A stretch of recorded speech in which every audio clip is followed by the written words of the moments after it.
We continue to celebrate Black History Month. Inside the Knox County Courthouse, you'll find the records of two black women. They're Mary Clark and Polly Strong.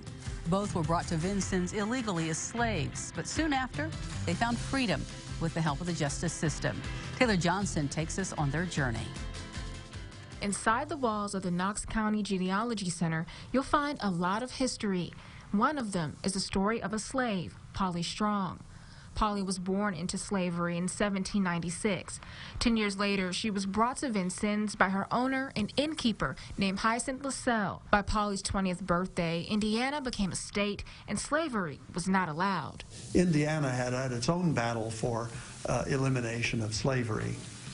The original ordinance creating the Northwest Territory in 1787 said that the territory northwest of the Ohio River would be free of slaves. But some slave owners at the time looked for a loophole. The territorial government hastened to say, oh, no, what we meant was no new slaves. If you already have slaves, we are not going to interfere with your property rights.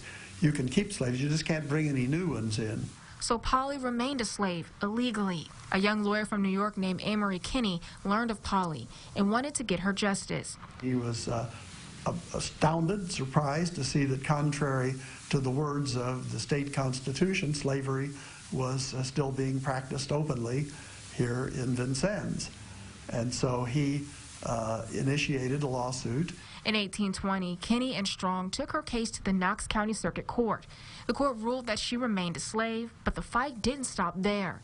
They took it to the new Indiana State Supreme Court. The new state constitution quite clearly stated there shall be no slavery or involuntary servitude in the state, and they said that Polly is quite clearly free. Polly Strong's victory paved the way for yet another case, that of Mary Clark, and her story stands right here outside the Knox County Courthouse. So it was really something. It was akin to putting together one of the biggest puzzles you've ever seen. Eunice Trotter learned that she's the great-great-great-granddaughter of Mary Clark. Born a slave in 1801, Clark was brought to Vincennes from Kentucky in 1814. Her owner, B.J. Harrison, made her an indentured servant in 1815. A year later, a man by the name of General Washington Johnston brought her indenture for 20 years. As the person would say, I have been freed by my master, but he has convinced me that it would be the height of ingratitude to walk away, and so I've agreed to freely to sign this indenture for X period of time. And at the end of this time, he will allow me to be free, and usually there was something in there about they would be given a suit of clothing and maybe some money, like $20. But indentured servitude was also illegal in Indiana, so Amory Kinney stepped in once again, taking the case to court. In April of 1821, the Knox County Circuit Court here in Vincennes ruled against Mary Clark and said, no, indentured servitude, that's perfectly constitutional and legal. And so it was then appealed to the state Supreme Court. And again, Indiana's Constitution ruled in their favor.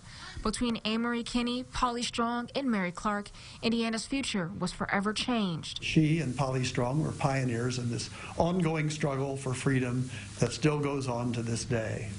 Amory Kinney gets nowhere near the notoriety and respect that he should get. But he was definitely one of the early freedom fighters in Indiana. While much isn't known about Polly's life after freedom, Mary Clark went on to accomplish a lot, including establishing Bethel AME Church at Vincennes, which no longer exists. And her life was also put in a historical fiction book by Trotter. So that I could actually color Mary's personality.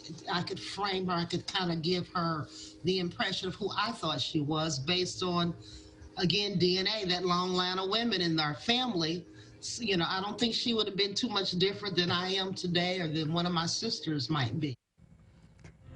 Mary Clark died in 1840 and is buried in an unmarked grave in Vincennes. Polly Strong's death is not known.